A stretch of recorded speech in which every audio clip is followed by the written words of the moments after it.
tonight.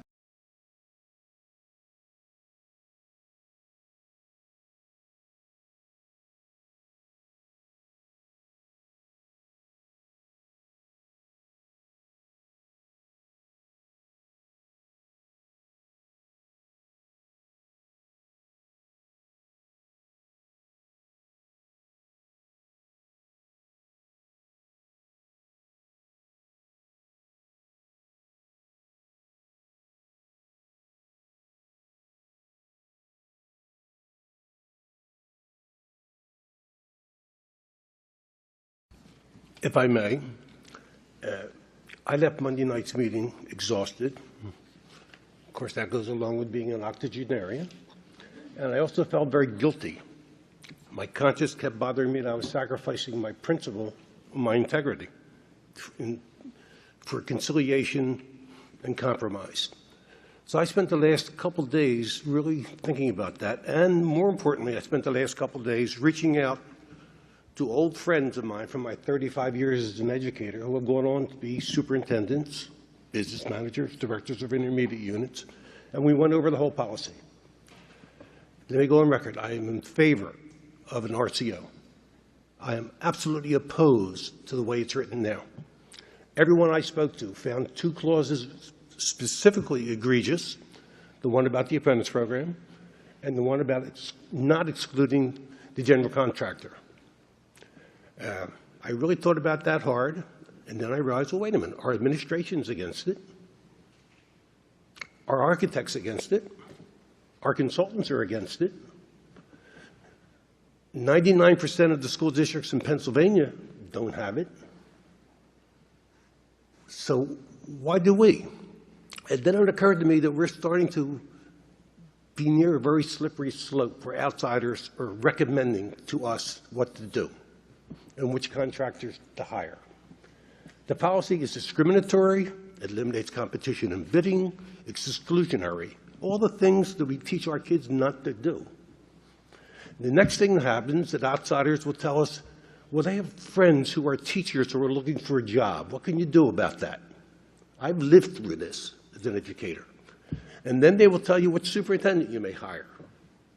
So where do you stop? Where do you draw the line? I think you draw the line at your own integrity and information. On the basis of all this, I prepared a 3-page formal statement. It's very boring, it's very long, it's very holier than thou. And this afternoon, I decided to not read it based upon my 3.5-year-old grandson, who told me today that on Halloween he wants to be Superman. I said, why do you want to be Superman? And he said, because he can fly. I said, there's more to Superman than just flying. And I've been a Superman fan since I'm his age. And I went to the tagline, truth, justice, and the American way. And he looks at me and said, huh? You know, he's 3.5 years old. So truth is pretty easy to explain. Justice is pretty easy to explain. The American way is a little tougher. When you talk about doing for the good of mankind, being compassionate, open and free competition, no discrimination. And I think Superman would be embarrassed to be in this room right now if we're going to pass this. And if Superman won't approve it, I can't approve it. And let's talk for a second about bad faith. Because we worked really hard over the last couple months to achieve a consensus and a compromise. And we worked really hard for hours on Monday to modify the policy in a way that, according to Mel's votes, he was fine with. Now suddenly he decides that he's going to tear that up and walk away. And in fact, Mel, you have been for this policy and then against this policy and for this policy and against this policy. And you want to talk about integrity? It would be nice if you stood for something. Adam, you are disgraceful.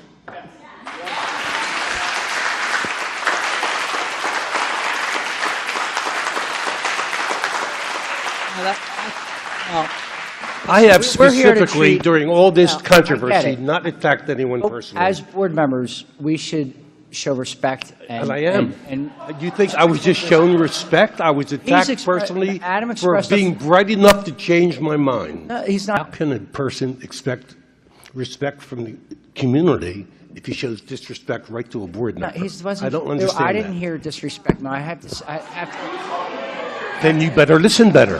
to temper that with saying I went home, that let me repeat, I'm in favor of a responsible contractor ordinance.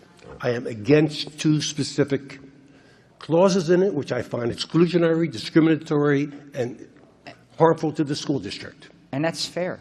It is You fair. were allowed to feel But that for way. Adam to attack me for changing my mind? On July 19th, we received an email from Dr. Christian, who is by far one of my favorite human beings in the world. I think he does a wonderful job. I'll take $20 later. In his email on July 19th, which was the day of one of our board meetings, he said, quote, "It would behoove the board to gather as much info as possible and communicate to attempt to build consensus. I would like to visit municipalities and districts and do some action research. I understand that all votes will not be unanimous, but they should all be informed." And he requested that of us, respectfully. And we pretty much said, no thanks. I think we need to show respect to our superintendent, and we need to show respect to those who have done this before. So with all of that being said, I would like to make a motion to table this vote and be able to have some time, because our next board meeting is until September, to have some time to go out and get those action items that Dr. Christian spoke about going to the municipalities and districts that do this, get some more information, and then be able to make that vote. So I make a motion to table this vote until the September meeting.